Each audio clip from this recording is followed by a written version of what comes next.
नगर police station हद्दीमध्ये मागील 4 महिन्यांमध्ये काही मिसिंग मोबाईल झाले होते, त्याबद्दलच्या तक्रारी नागरिकांकडून आमच्याकडे प्राप्त झाल्या होत्या।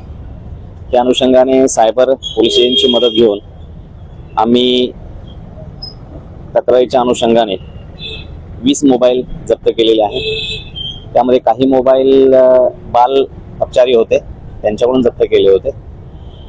अशा प्रकारे 20 मोबाईल जप्त केलेले 4.5 लाखाचा हा मुद्देमाल आहे।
नगर पोलीस स्टेशन हद्दीमध्ये मागील 4 महिन्यांमध्ये काही मिसिंग मोबाईल झाले होते, त्याबद्दलच्या तक्रारी नागरिकांकडून आमच्याकडे प्राप्त झाल्या होत्या।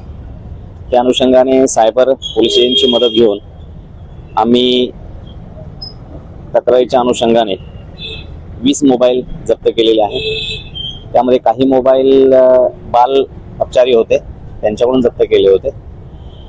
अशा प्रकारे 20 मोबाईल जप्त केलेले 4.5 लाखाचा हा मुद्देमाल आहे।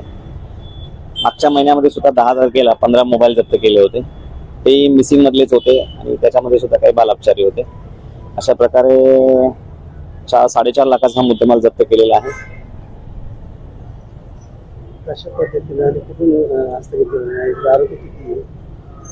नाही, यामध्ये आरोपी नाहीये, बाल अपचारी 2 आरोपी होते, त्यांना काय हे करता येत नाही, आपल्याला अटक करता येत नाही। परंतु जे मोबाईल आम्ही हस्तगत केलेले ते कोणाला मिसिंग झालेले, कोणाला मिळाले होते, त्यांनी ते वापरले। त्या अनुषंगाने आम्ही त्यांना बोलून चौकशी केली, तर ते मिळालेले मोबाईल त्यांना होते ते आम्ही हस्तगत केलेले, त्याप्रमाणे रेकॉर्ड मेंटेन केलेला आहे। अशा प्रकारे आज जे 20 मोबाईल आहे आम्ही ते ज्यांचे गेलेले आहे त्यांना आज परत केलेले आहे। दुकानवाल्याचा वगैरे काही दुसऱ्यांचा रोल नाही? नाही, दुकानदारांचा काही रोल नाही। कोणाच्या ताब्यातून असतं? हे ज्यांच्या ताब्यात होते त्यांच्याकडून हस्तगत केले ना। हे सुद्धा नागरिकच आहे, पण मिळाला मोबाईल वापरला तर नागरिकांना एक आव्हान आहे, जे मिळालेले मोबाईल आहे, तुम्हाला मिसिंग मधले मोबाईल मिळतात नागरिकांना, ते मोबाईल तुम्ही वापरू नका, संबंधित लोकल पोलीस स्टेशनला तुम्ही जमा करा। कारण मोबाईल टेक्निकल हेल्पने आम्ही ते मोबाईल शोधून काढतोच। जर आता हे मोबाईल परत करतायत, कशा पद्धतीने करतायत? त्यांचेच मोबाईल नाही, कंप्लेंट रजिस्टर झालेली आहे, आधार कार्ड आहे, पॅन कार्ड आहे, सिम कार्ड त्यांचं त्यामध्ये होतं यापूर्वी, सिम कार्ड ते सुद्धा आम्ही ट्रेस आउट केलं ना। IMEI नंबर नुसार आम्ही ट्रेसिंग करतो।